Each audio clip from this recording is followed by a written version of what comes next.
You are now listening to Fighting for Your Life podcast. I am your host, Miguel Ramirez.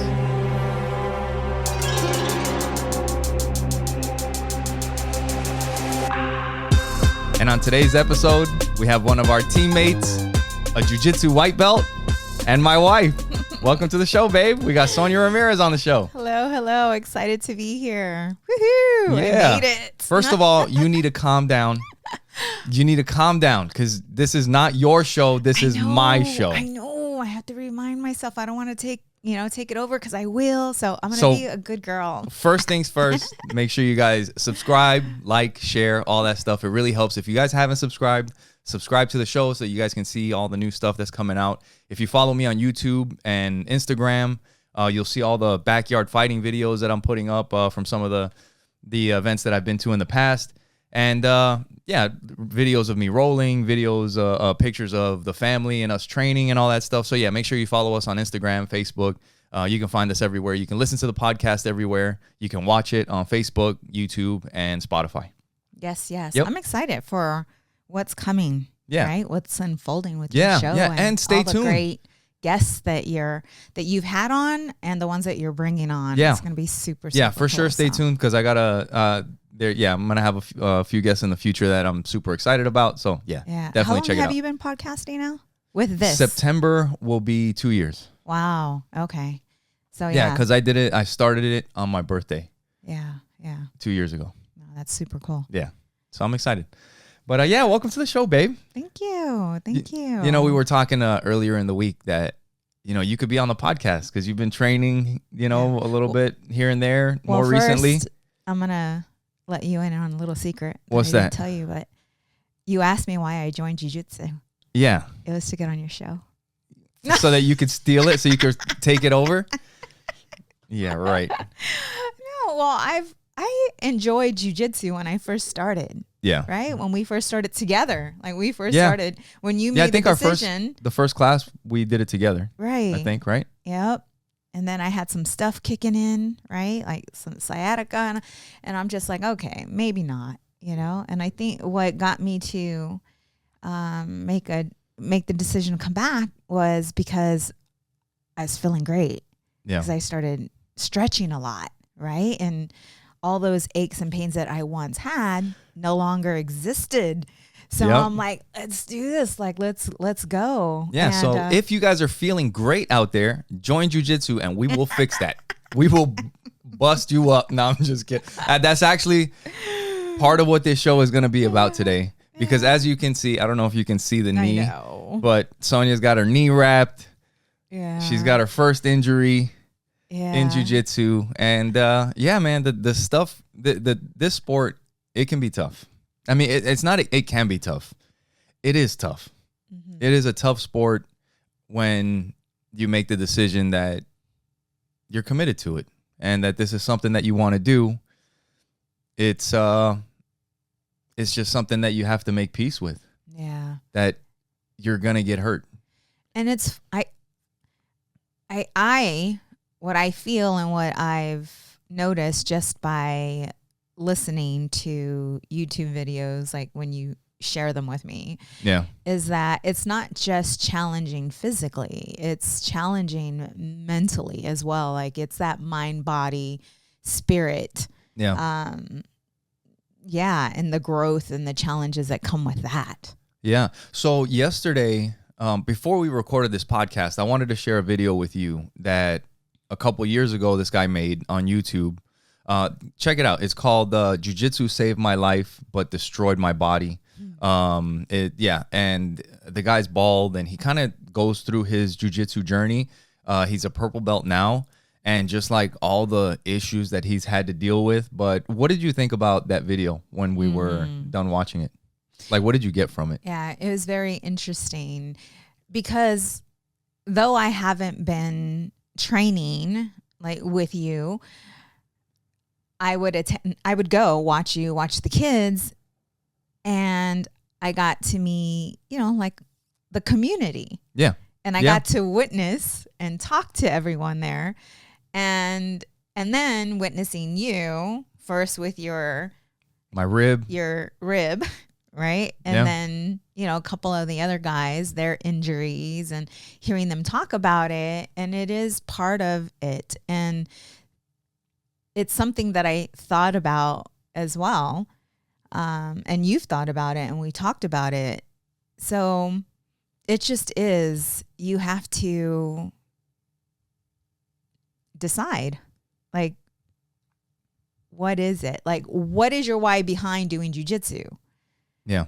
You know, are you wanting to compete? Are you wanting to go in and learn self-defense? Are you wanting the whole, for me, like the mind, body, spirit? But after watching it, it just confirmed what I already knew was going to happen. Because you and I talked about this already. Yeah. Right. And with you, it's mentally challenging as well. Yeah. You know, and it's just part of jiu-jitsu. Like, it's just gonna happen. It's part of jiu-jitsu. Yeah. And so I think going in, knowing that, you kind of understand. Yeah. Right. Yeah. And I don't know, for those of you that maybe don't follow me on Instagram or on Facebook, I don't know if the last podcast, and if you don't, make sure you do that. But on the last one, I don't know if I had my cast on, because just recently I broke my hand in the last tournament that I competed in a few months back, and I ended up with a cast. And before that tournament, I've told people, you know, that it was, I think it was literally the week before the tournament. Like, I was feeling good. I was hitting my stride. Like, there's times, like, I mean, everything is just kind of like a wave, you know, like there's ups and downs and ups and downs. And I kind of realized, like, I'm having one of these up moments, you know, and I want to keep this going. And I feel great. I feel like I'm making progress. Like, I'm starting to do things. I'm putting moves on certain people, and things are working out for me. And there was one day that I was just getting ready for training before the tournament, and I was in the bathroom. I'm putting my gi on. And I look in the mirror, and I remember just the thought in my head was like, what's it going to be?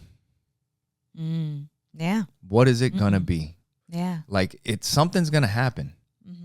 You know, and it's most likely going to, in jiu-jitsu, it's most likely going to be an injury. And then also in that moment, I thought about our coach, Coach George, Coach Carlos, you know, just all the black belts that we have that have been around for a certain amount of time. I mean, all the black belts. That's it. All the black belts. And I was just thinking, like, it's unreasonable. Like, you know me, I like to live in reality. And I look at things like the way they are. And I was just like, yeah, it's unreasonable for me to think that I'm going to get from blue belt to black belt. With no injuries. Without having any more injuries. Yeah. Like, that just, it's not going to happen. Yeah. You know? And then the good thing about that whole thing was that when I did break my hand, the decision was already made that I wasn't going to stop. That I was going to, I mean, I couldn't do everything that I was doing, but I was not going to leave the mats. Like, I was going to continue training. I was going to continue doing what I was doing. I ended up going to a veterans jiu-jitsu retreat with the guys from Veterans Breakthrough. Make sure you guys check them out. They do amazing work. They had an incredible retreat up in Flagstaff. It was 4 days of jiu-jitsu in the morning. Then we did jiu-jitsu in the afternoon, gi and no gi. Man, we hung out by the campfire, just a bunch of veterans beating each other up and just sharing some time together and getting away. And it was incredible. Definitely check those guys out. But yeah, I went with a broken hand, you know, and then I traveled and went places and trained with a broken hand. You know, I would train at my gym back home with a broken hand. And then finally, when I got the cast off, like, I did fall off a little bit, you know, because, dude, and it was the craziest thing too, because like I said, I was hitting my stride, man. I was doing these workouts that, like, I mean, for me, it's tough. And I mean, it is tough. It's not that for me it's tough. It's a tough thing. Like, one of my main workouts is doing pull-ups. And pull-ups are hard to do. And then eventually I was getting good at them. And I decided I'm going to do like the L pull-ups where you pick your legs up straight and you just hold it. And that just like your core is engaged the whole time. And now you're doing pull-ups with your L's like your legs in a 90 degree. And I was like, dude, that's fucking hard. Yeah. I was like, but I'm going to fucking get good at that. I'm going to do that. I did 1 day of that workout before I broke my hand. And one of the first things that I thought when I broke my hand was like, shit, like I wanted to get good at that, you know? And now that I've got the cast off, like actually the first thing that I did with a broken hand when I came home was see if I could do a pull-up. Right. I even took one of those weightlifting straps that you put around your wrist and you wrap it around the barbell so that you can lift. And I was like, maybe I can wrap that around my wrist and still do pull-ups. But I didn't realize at that point that I had a broken hand. I went and got x-rays, and then I was like, yeah, I can't do anything. Yeah. And I'm still not back to that point, but little by little, I'm working at it. But because I never got off the mat, I never really had to go back fully into momentum. Restart. Yes. And so I want to share like my side of the story. Not yeah. So as your wife, I'm witnessing all of this. And I see you and all the work that you're putting into this. And your excitement and your focus and your motivation. And I've witnessed, it's so crazy because when you get in your strive of what you're committed to, which your commitment level is insane, it's almost like something happens. Some kind of injury happens, you know, and regardless of that, you have this mental endurance that is absolutely amazing. And I also see the other side. Like, I also see the other side, like, of you, like, fuck, like, seriously? The disappointment. Did this? Yes. Right? I get to witness that. And then you sit with it for a bit, but then you're like, okay, like, let's go. Like, how am I going to make this work? How am I going to adjust? How am I going to, right? And so here I am as your wife, like, you know, supporting you in what you are doing, right? And witnessing all of this. And I'm just so proud of you. Thanks, you know, and you help me at times because I go through that shit. We all go through that shit.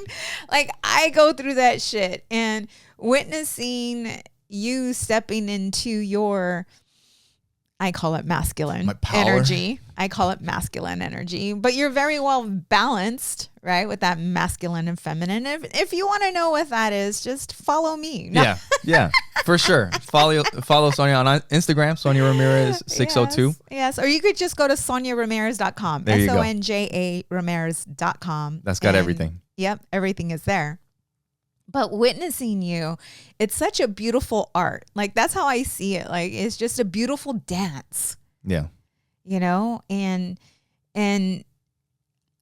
not only does it help me when I'm feeling, you know, when those obstacles and challenges come up, but our children get to witness that too. Yeah. Right? Like, Joey gets to see that. Audrey gets to see that. So you're leading by, you know, example in all the things that you do, and you do it so well because you show us, at least I see the lows. Like, I see the lows, and then I see the highs and the in between. Yeah. You know, and how you continue just to push through. Yeah. And you know, to be real, like, it's not talking about all this stuff. Like, sometimes we mention all the good stuff, like the good thoughts, the good when you overcome the stuff, but it's not always that. And it wasn't, and it hasn't always been that. No. Because one thing I can tell you is that if you feel like you don't have that, you can build it. Because I didn't have it. I didn't always have, I've had like terrible thought processes, terrible mentality when it came to training, when it came to working out. I mean, just yesterday, I went for a run with my son, with our son Joey. And then I went for a run by myself. So with him, it was his first time running with me. He's 13. And I was like, you know what? We're going to do the 4 miles that I usually do. I know that he's not really going to be able to do the whole thing because it's his first time. So we ran some, walked some, kept running, walked some. And then like I pushed him through it. But for me, somebody that's like right now, I do cardio 3 times a week. I'm running, like I can run 4 miles without stopping. Not fast, but I can go without stopping. And after his run, I ended up running another 4 miles. And I'm just sitting there like looking at the sun, watching the animals with him. We're watching the animals, like just having, I don't know, for me it's watching the birds, being in nature, watching the sun over the mountains while I'm running. You're present. You're in the moment. One of the best things in life for me. And I thought back to like my mentality when it came to working out, and still sometimes with some of these other things, like doing pull-ups and burpees and all that shit. More often than not now, I'll have a better mentality, or at least I'm not thinking like, fuck this the entire time. I remember because it's not, you would speak those thoughts. I would say out it loud, right? During the entire workout. And I would think like, oh my gosh, like to hear you, like, yeah, your thoughts. And then, yes, it would just make me feel like, why? Like, why do you torture yourself this way? Because it felt like torture for you, right? It was, yeah. But I was doing it to myself mentally. But I was thinking about that yesterday. How I used to say, like, I hate running. I hate running. Dude, and at the time that I think I used to say that I hated running, I think I ran some of the fastest times that I ever ran. Yeah. Because I did it anyway. But yesterday when I was running, looking at the sun, watching the birds and the squirrels and the lizards and all that stuff, like I was thinking to myself, like, I don't think I could ever say that I hate running again. No, you seem to enjoy it now. I don't think I could ever say it. I actually love it. I actually love it. Like running, hiking, being out there like that. I love it. Yesterday we were talking about, you were sharing this moment with me. And you were sharing with me how you were motivating Joey and really just talking to him, you know, because our children see us as unstoppable, as we can do no wrong. And I loved when you had shared with me that you were telling him that the fight is him versus him. Well, you used your own words. Yeah. Yeah, what I was telling him was that when you're doing something, one of the worst things that could happen, like let's say you're trying something out for the first time that you like, that you think that you want to get into. Like this is something that I might like, that I'm going to start doing long term maybe.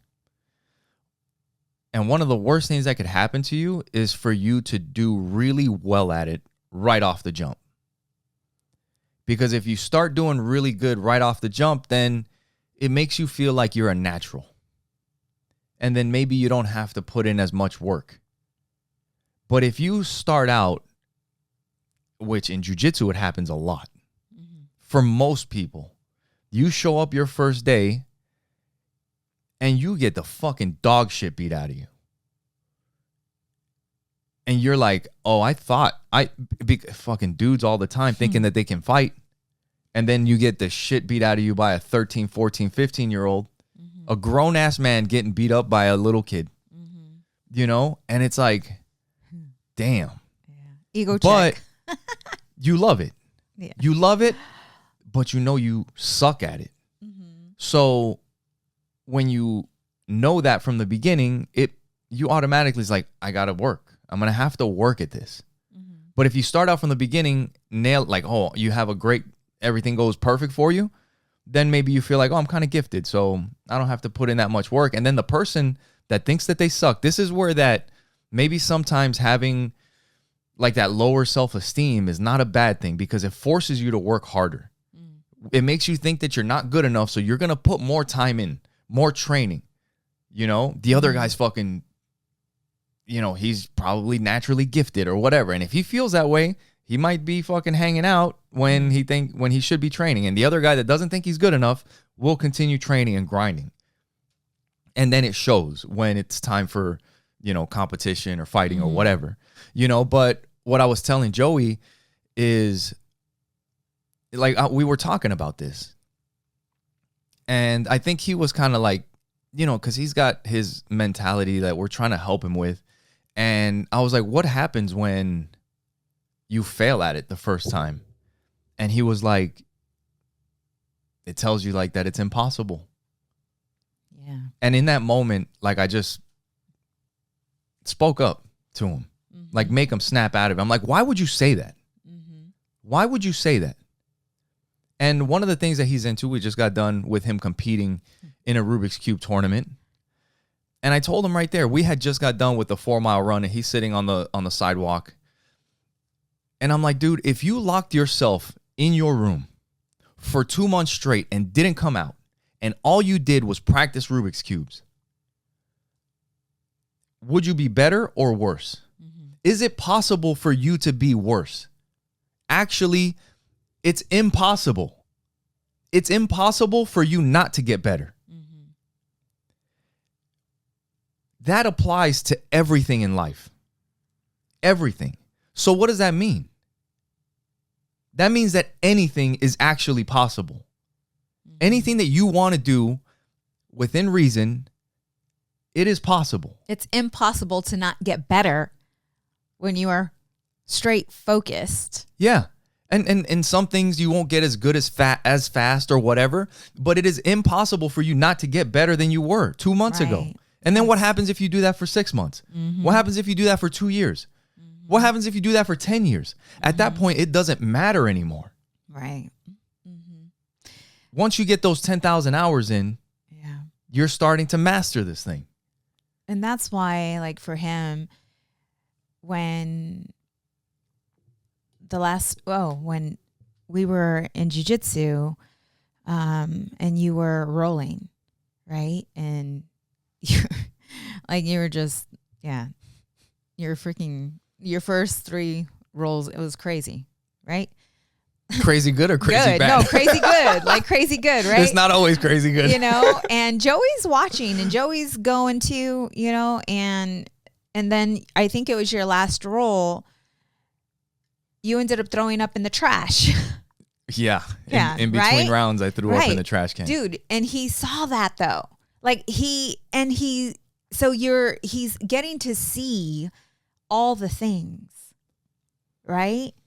Because if he doesn't get to see the struggle, or he doesn't get to see the challenge, and all he's seen is the win after win after win, and your freaking mentality of raw, like, I'm gonna do this with the fucking broke hand and a fucking broke, whatever it is, and he doesn't see the other side of you, then it's impossible. He's thinking to himself, like, oh my God, like, my dad is this freaking superhero, Incredible Hulk, and oh my God, like, how can I ever get to that point? Because he's not seeing the lows, he's not seeing the mental, like, this challenges. But he's not in my head.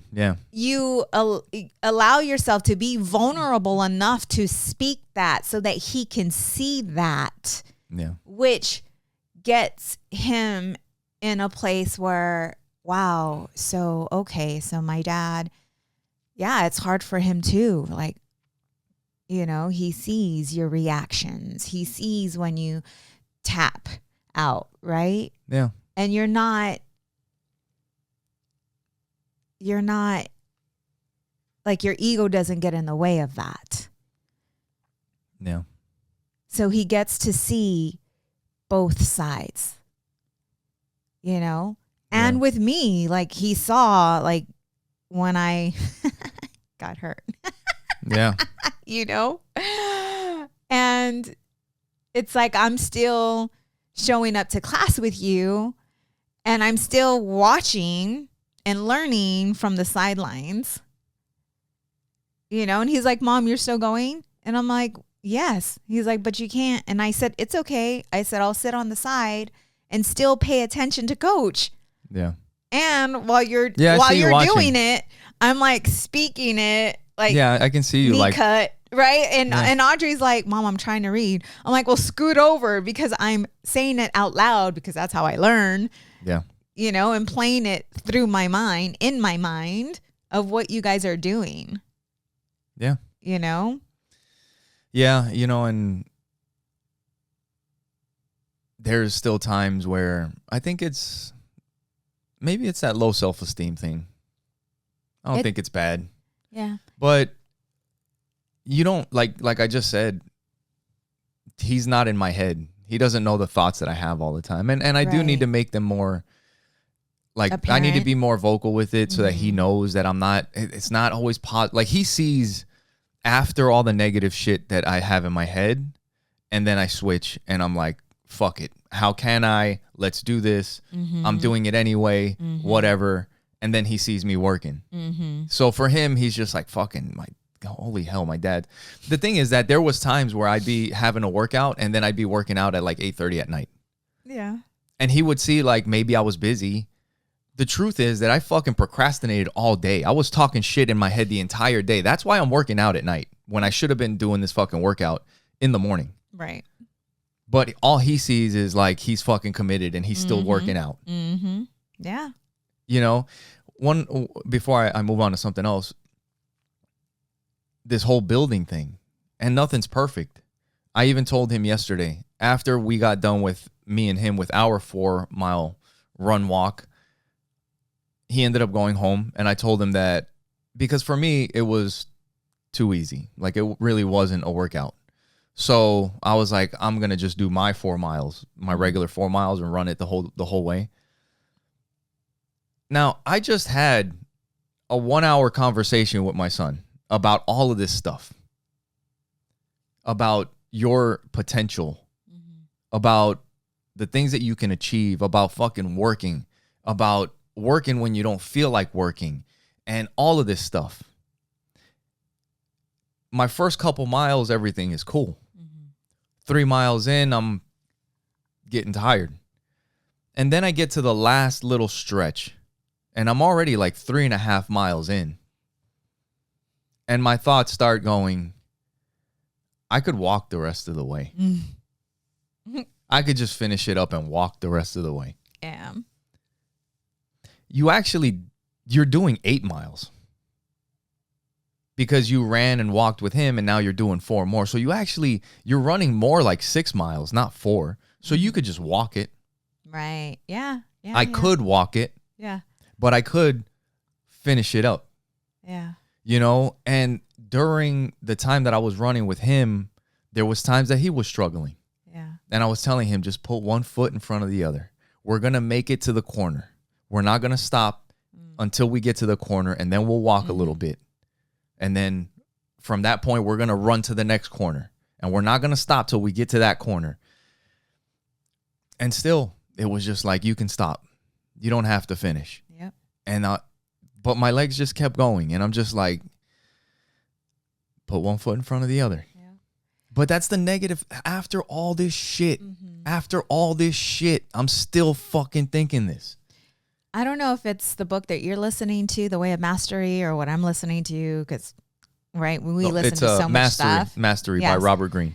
Definitely check that out. And I don't think it was that book. But either way, it talks about, being aware of the thoughts. And the first thought will come in and doesn't feel that negative. It's more of a, hey, it's okay. That's you already some slick did, shit. Right? I don't know if I shared that video with you. I don't know if it was so. But it's okay. You already ran. The world's not gonna. You're okay. Nothing really changes. You did well. Yeah, you've done enough. Go ahead and walk. Go ahead and walk. Go ahead and walk. You hurt your leg, right? You don't have to go to the gym. You can't jump rope. You can't work out on your legs. You've been doing well. Take today off. Yeah. Right? Yeah. Instead of, I'm going to go to the gym and work out on my upper body. But it's that little voice that tends to kind of creep in every now and again. Yeah. Yeah, and I think... But being aware of it will help you. And one thing to be aware of, too, is that we all have these thoughts, I think. Maybe some more than others, but I think we all kind of have these thoughts. And sometimes when we go train, we'll look at some of our training partners. Like, fuck.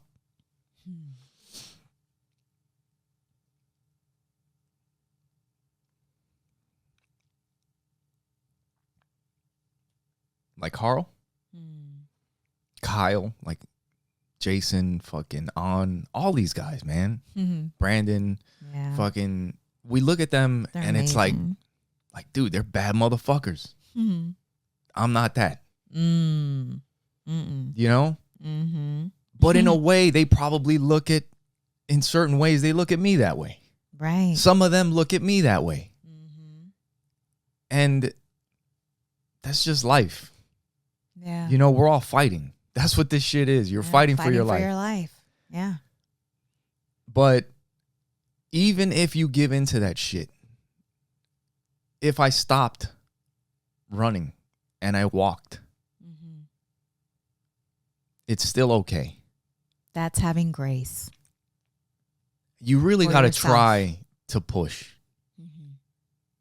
But the most important thing is that you fucking come back. Right. Keep showing up.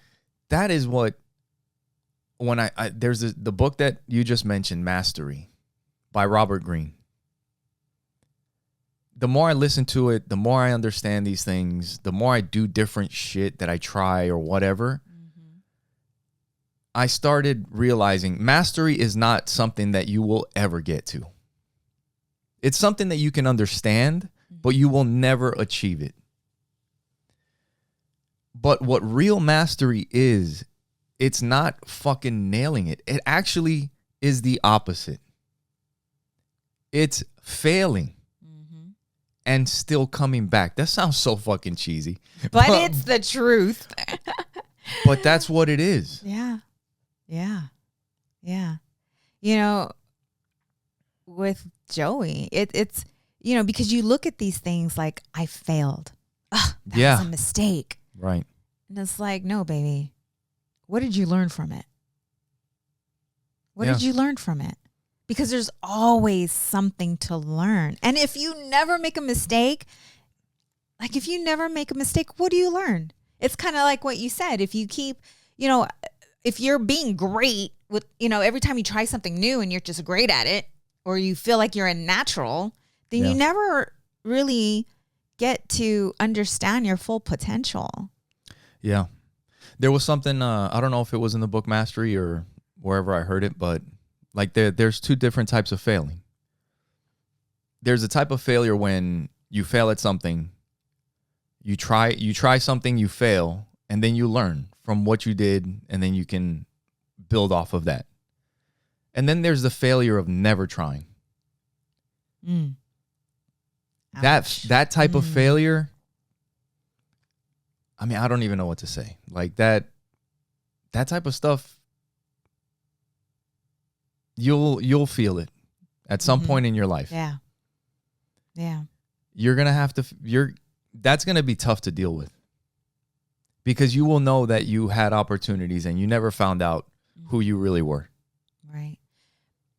And when you feel that, see, this is the thing. This is the keep showing up, because when you feel that is an awareness to get up, right?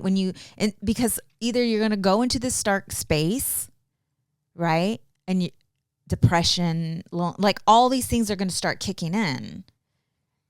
And that is the time to wake up. Like it's okay. Okay, maybe you did not push through. Maybe you did not. But guess what? Let's start today. Right. Let's start today. Yeah. And that's the thing. That is, if you, like we were talking about earlier, if you don't have this mentality right now, like if your mentality is very negative, which mine isn't always positive. It's more positive than negative mostly now. But it wasn't, like I said, it wasn't always that way. And if your mentality is that way, that's how you start. Is just by first by recognizing the thoughts that you're having and then doing it anyway. Then the next thing is continuing and being consistent, continuing to come back, continuing to come back, continuing to come back, and doing it again and again and again. And little by little, you'll get a win and things will change. And the things that are the most worth it in life are the hardest ones. It just is. Yeah. Self-discipline equals freedom. Yeah. Right? Like having that self-discipline. Discipline equals freedom. Yeah. And yeah, you're gonna fail. You just gotta get up. Yep. And try again and do again and be again. Yeah. For those of you that don't follow my Instagram, make sure you guys check that out. There, I want to read a post that I had put up a few days ago, because it has to do with this, and it has to do with my bad mentality that I've had. And like you said, I mean, I've done workouts and just fucking curse the world the entire workout. You know, the other day I had a memory that came up in my stories when I first got my pull-up bar, and it was like, I got my pull-up bar, and it was like same exact shit that's happening like right now, 2 years later, where it was like 2 months before my birthday, and I bought this pull-up bar, and I had made a decision that I'm doing 100 pull-ups every day from the day that fucking this day till my birthday. You know what? He was angry. You were probably angry. Probably. You know, there's a difference when I tell people, like, when you work I'm out, fucking doing it. right? You work out, and it's not coming from self-love. Here comes the flowy me.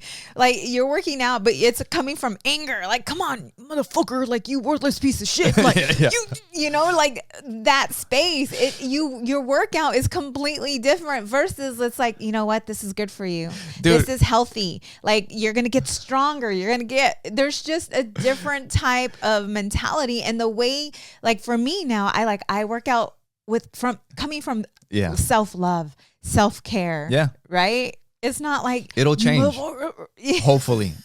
And I'll share something that hopefully it'll help. But yeah, I mean, I remember when I first started, like, and I wasn't like, you fucking did this to yourself, you fat piece of shit. Like, look at you now. Now you gotta fucking, you know, I remember. But now there's times when I'm working out and I'm doing stuff and I'm like, let's fucking see. Let's see what we can do. Let's see where we can take it. Let's see what kind of shape we can get into. Right. You know? And so that memory came up, and dude, it was cool because at that time it was like, I'm doing this till my birthday. And now I've had the similar thought. And this is something that I think is a good thing. When you get these ideas in your head and you know that it's a good thing, you can almost make it a game. Like, that became a game for me. 100 pull-ups every day from this day till my birthday. Recently, I decided and if you're serious, find ways to hold yourself accountable. A few weeks ago, I decided the same thing. I'm working out every day. I'm going to eat healthy from now until my birthday, and I want to get in the best shape ever at 42. And I printed out a calendar, and I'm filling every box in this calendar. And I'm doing the same shit. And when I looked at that memory of the pull-up bar, I was like, dude, I've done thousands, tens of thousands, maybe 100,000, or I don't know. Yeah. In those 2 years that I've had that pull-up bar. I don't need much. But these games, if you get something in your head like that, make a decision. If you need a calendar, get the calendar. Write it out. Every day I'm putting something in this box. I take Sundays off. I take 1 day a week off, whatever. Sometimes you might have to flip-flop shit around to make it work for you. Another thing, like last week, my guys at Veterans Breakthrough, they got a tournament coming up in November. And I say, if I compete in anything, I'm competing in their tournament because these are my guys. I'm going to support them before I support anybody else. Mm-hmm. I know I'm doing this tournament. Mm-hmm. I've been able to sign up for like a few weeks now. Uh-huh. And if I know I'm doing the tournament, I could have signed up as soon as they said it was available. Yeah. But I didn't want to sign up because it's a fucking fight. Yeah. You know, like but I know I'm going to do it. Mm-hmm. So yesterday or the day before, I had the thought, I got to go away for work for a little bit. While I'm away, I will sign up for that tournament. Mm-hmm. I made a decision. Like, I'm going to sign up for the tournament and I'm going to send it to the guys and be like, I'll be there competing. Yeah. And do it. Mm-hmm. You know, when you get these ideas, like, give yourself a fucking deadline. Like, before I fucking come back home, I need to be fucking registered or whatever. But when you have these ideas, just figure out a way to make it happen and commit to them. Mm-hmm. And it'll help. But when I had this negative mentality, it was tough. And it's tough to get better. It really is. And I want to share something that I had on my Instagram. You can follow me at Fight Life Pod on Instagram. And I think everywhere else on Facebook, YouTube, everywhere. It's Fight Life Pod. And this was the best technique that I've learned is to smile. I feel that just smiling and having fun with my friends has had a huge impact on my jiu-jitsu. This wasn't my mindset for the majority of my time training. I think sometimes it's hard to do because we're simulating combat. And we've heard Joe Rogan talk about if no one was around, you'd be dead. But we aren't actually in combat. I used to be anxious before training, getting myself ready for a fight. I don't want to let them do this. I have to be on top. I can't let this happen. I don't want to end up in this position. I have to do this move because it works for me. I can't try that because it never works and I'll get crushed. I don't want to go with that guy because I might die. It's tough taking loss after loss that way. It made me dread the days that I was supposed to train. Even showing up at other gyms, I would think, I don't need to be here. Why the fuck do I do this to myself? There's something that draws me to fighting. And I knew that there was no way I could continue training forever with this mindset. I stepped back and looked at the big picture. I thought about my wife, my kids, my family, my friends. So what if I lose? So what if I tap? So what if I give up? So what if someone smaller or less experienced beats me? Who cares? I was the only one that cared. My family and friends didn't care. They still love me, even when I lose, even when I win or tap. Nothing important in my life changed. One day I decided, fuck it. I don't care what happens. I'm going to have fun with my friends. It's weird because I actually had to stop fighting and start having fun. I had to stop fighting the urge not to give up positions. Stop fighting being taken down. Stop fighting being submitted. Just accept it and see what happens.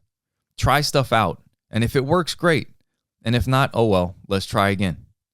Next time I'll try to hang in there a little longer or try something different or try not to end up there. The first day that I trained with this mindset, I hit a sweep I had never hit before because I decided to just try it. And I've been looking forward to having fun with my friends ever since. Don't forget to smile. Exactly. And you can take that and incorporate that in all that you do. Right? Like in all that you do. And even that, like I'm saying these things. And I need to remind myself of these things all the time. Mm-hmm. Yeah. Even after I wrote this post, I'm sure there was a day after that I had a fucking serious face, a serious look on my face. And there was a round or something where I wasn't smiling. But I have to like come back to that and remember. Exactly. Take a breath and just be like, dude, I'm going to go roll with one of the coolest dudes that I know. Yeah. I'm going to fucking roll with Robert. Right. I'm going to go fucking roll with whoever, Like, I fucking love the dudes that I train with, so it's not fucking life and death. Like, we're just have fun with it. And that makes it so that you can continue training, continue coming back. It helps you not get injured. Because when you're fighting shit, I can't let them do that, snap. And they can't pass, fucking crush. Just go with it and work out of this position. I mean, you're still going to get hurt, but it helps. Yeah. And after that, I've been feeling the progress. I ended up getting promoted, after this mentality and everything, it feels great. It feels amazing. But it is a constant coming back to it. Yeah. You got to keep showing up. That's the name of the game. Just keep showing up. Yep. There's another one there's this post that I shared with you that I wanted to read because it has to do with the same thing. And it's from a Facebook page, I think. It's called BJJ After 40, which applies to me perfectly. So it's 13 years of brown belt. This is like me. Dude, I've been a fucking blue belt for a long time. Way longer than you're supposed to be a blue belt.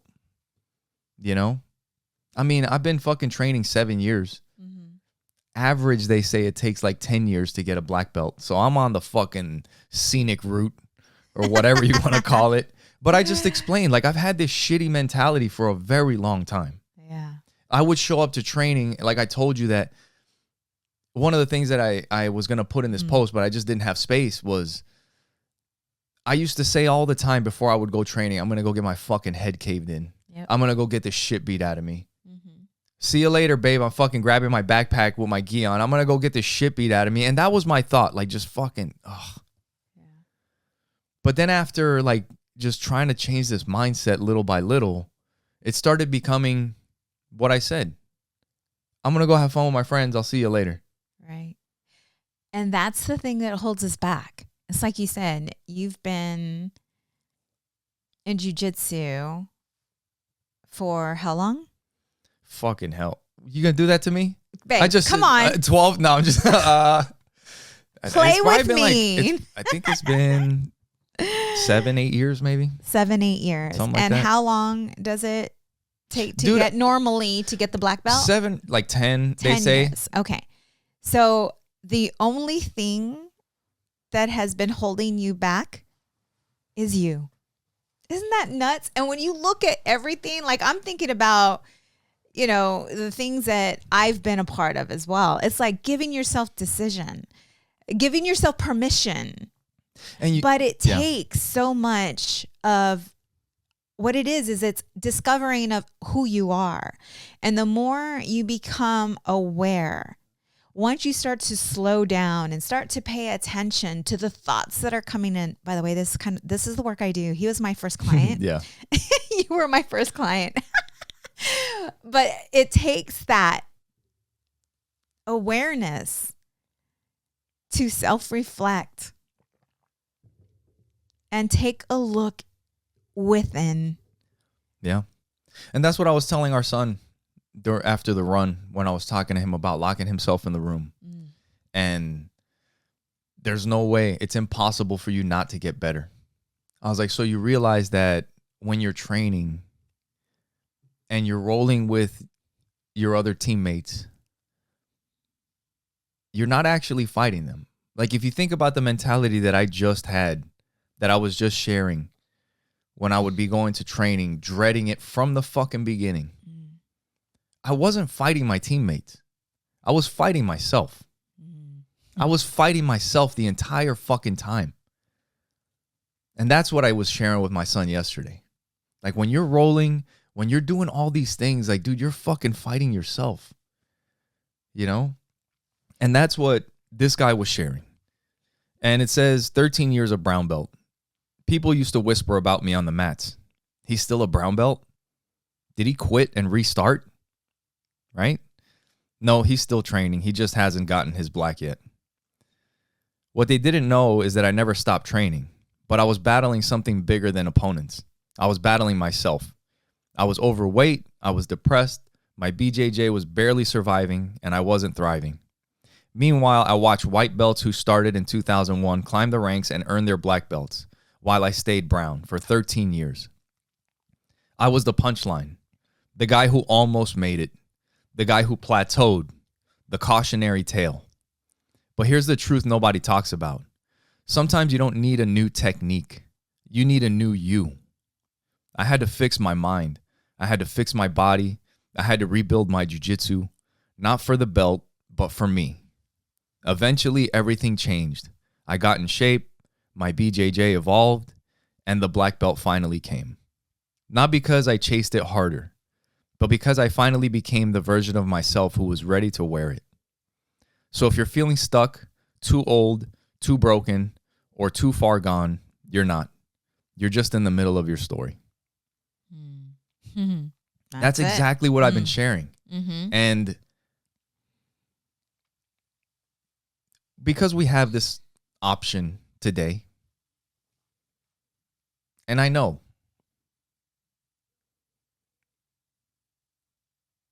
after some of these things, like a while back, I went on Amazon and I bought a black belt. And I've mentioned it on here. Like I keep it in the bottom of my gym bag. Mm-hmm. And I keep the blue belt on top. And sometimes I'll reach in and grab it and I grab the wrong belt.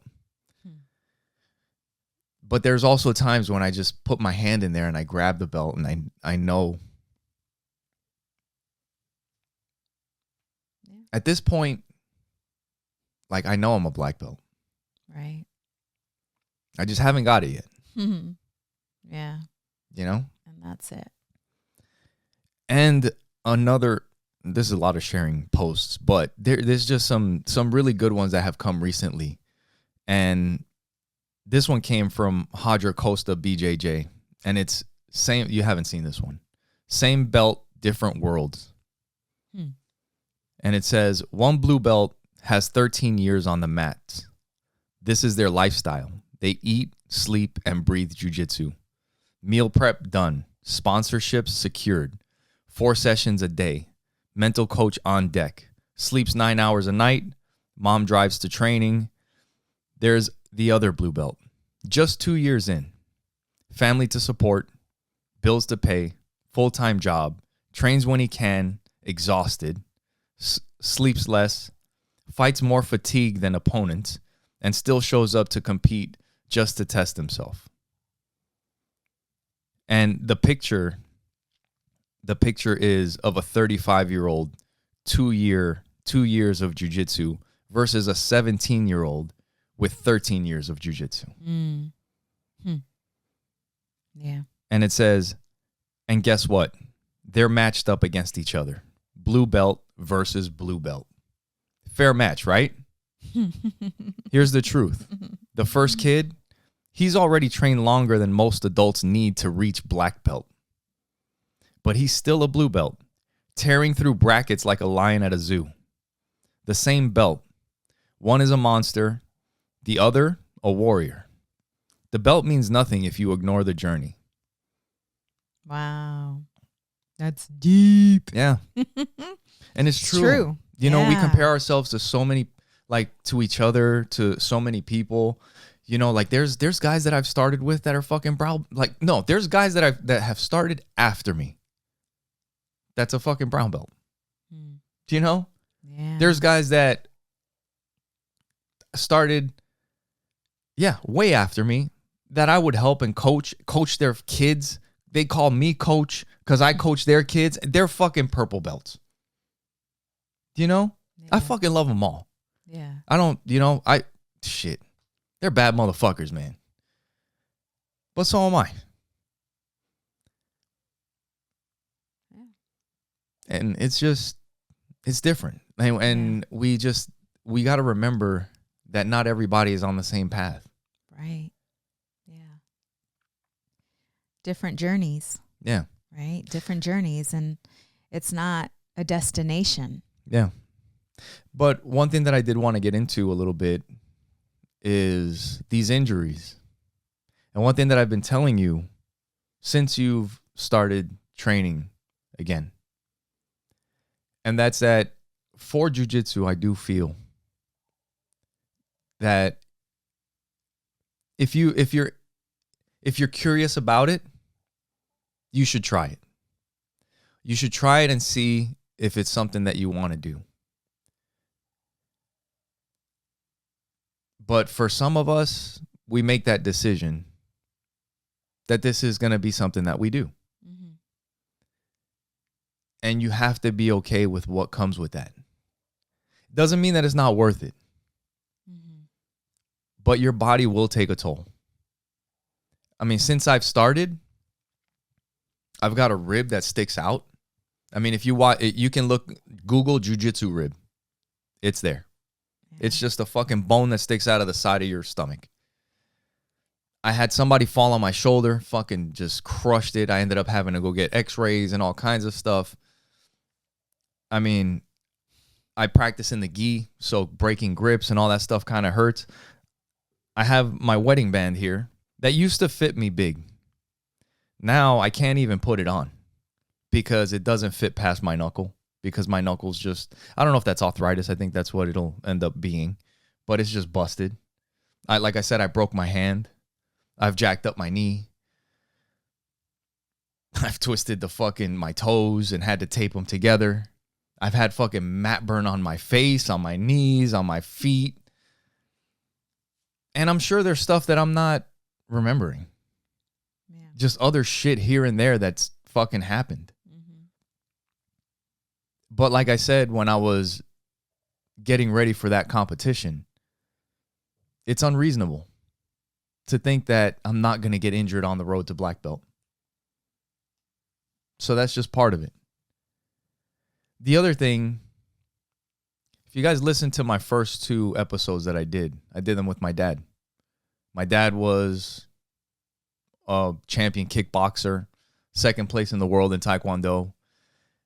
And he kind of saw jiu-jitsu. The first day that he freaking came and tried it with me, I think his hip popped. You know, the shit's rough. Especially when you're 60 trying it out like him. You know, but he was like, because the kids are in it. And it's different. I think it's different for kids. Kids are still bendy. They can still recover from injuries and stuff better than we can. And they have to have, especially I think for boys. The thing is, there's different, I think they both need it. And there's different reasons that they both need it. Girls really do. It helps also with discipline and all that kind of stuff. But they need to know how to defend themselves. Because no doesn't always mean no when you have somebody bigger and stronger than you in front of you. And if you know jiu-jitsu, that can help. And for boys, it's part of what we need as men. Even if, like, our son loves Rubik's Cubes, loves yo-yos, loves 3D printing, this is not his thing. He needs this more than anyone because these are not his thing. That's life. That's why these things that we do are so difficult, because we fight them so much, but you can't avoid it. It's just part of life, and you have to accept it and move forward. Keep running. Put one foot in front of the other and just keep going. You know? But I remember listening to this guy talking about his body being banged up. And I remember he said, like, it's like having a Ferrari. Dude, if I get a fucking Ferrari, like the one that I've wanted, that shit is not staying in the garage. I am driving it. I am taking it out. And I am stepping on the gas. And we are going places with the top down. I am driving it. Like, I remember I would look at these cars sometimes and look at the miles. And I'm like, why? 2,000 miles? I mean, they're expensive as shit to fix and all that other stuff. So there's reasons.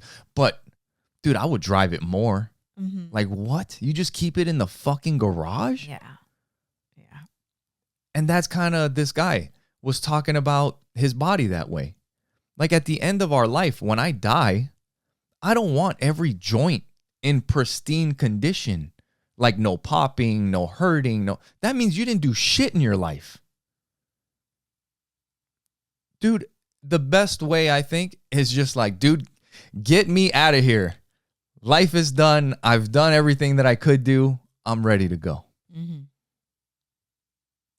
And that means my hands hurt. My knees hurt. But you know what? I fucking climbed mountains. I fought monsters. Mm-hmm. I ran with the sun. Yeah. You just got to pick your poison. And that's kind of what I was getting back to. Is that if you try this thing out, I would say you really got to think about it. You really have to think about it and make sure that it's something that you love. Because nothing's guaranteed. You could get hurt. You could get hurt in a way that really fucking changes your life, maybe. Yeah. But I was kind of talking to you about football and concussions and all that stuff yesterday, and how now we have all this information about concussions and everything. And it's like, me, I played football, and our son, he's not really into it. But if he wanted to play football, like, I would be thinking, I don't want him getting concussions. We know about CTE now. We know about brain trauma. We know what this shit does to you. Mm-hmm. But that's probably if you play junior high, high school, college.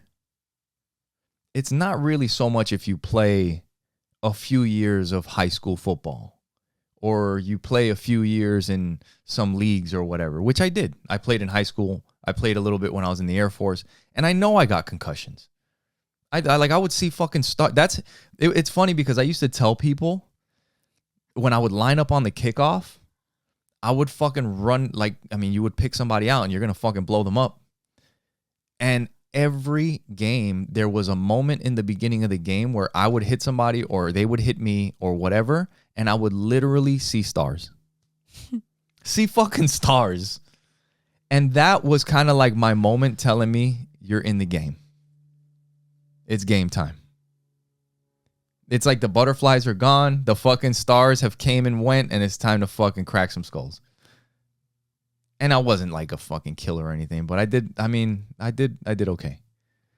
But what you get, I probably lost some brain cells from concussions. But what the benefits that I learned from football, from sacrificing for my team, from doing my fucking job, from showing up to practice, from playing hurt, it's all the same shit that we're doing in jiu-jitsu. And you have to weigh that out. And if it's worth it for you, if you still love it, then do it.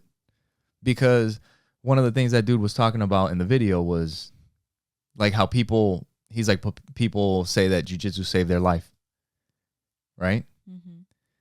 And he was like, unless you really use jiu-jitsu in a fight where somebody's about to kill you and you use jiu-jitsu doesn't save your life.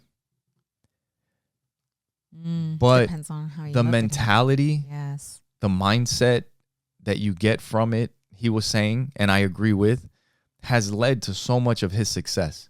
Mm-hmm. You know, and all the things that we've been talking about for the last hour. If you don't have that mentality and you start little by little, for me now that I'm training with a different mentality,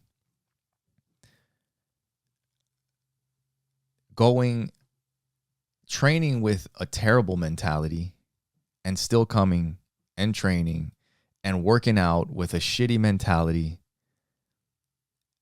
now is actually one of the biggest motivations, because I did it in a time when it was like miserable with that mindset. And if I stuck through it and came out the other side with that shitty fucking terrible mindset and was able to change it to the point where now I can move forward and progress, that's something that I can lean on when shit gets hard. You know, if I can do things with a terrible mentality, I could do anything with a good mentality. Mm-hmm. You know, and that's that fighting yourself. Yes. Yep. We didn't get to it, but you got your white belt there. Yes. And you've been saying like that. We were actually that guy in the video about Jiu Jitsu saved my life, but destroyed my body. Said it.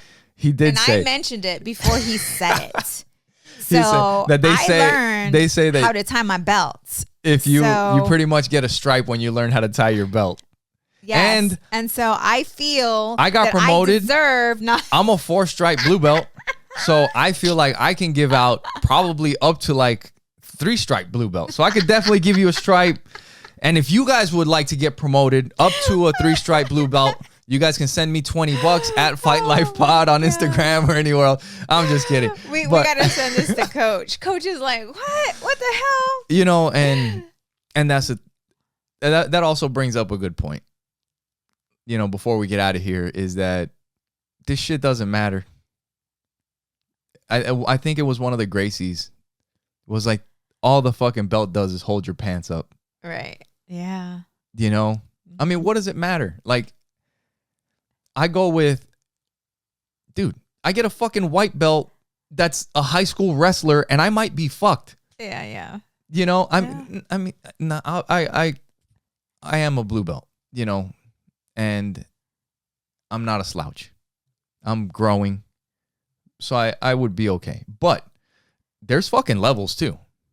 A state champ wrestler, fucking teenager, ugh, that might be rough. What does that mean? Does it mean that I'm not a blue belt? No. I could go with a purple belt and fucking crush them. Yeah. And then I could go with another purple belt and they could fucking tie me in a knot. Like we were talking about before, different belts, different people. At the end of the day, you get promoted. You're not really technically not much better than you were the day before. So what's the difference? Just keep trying to get better, little by little, little by little.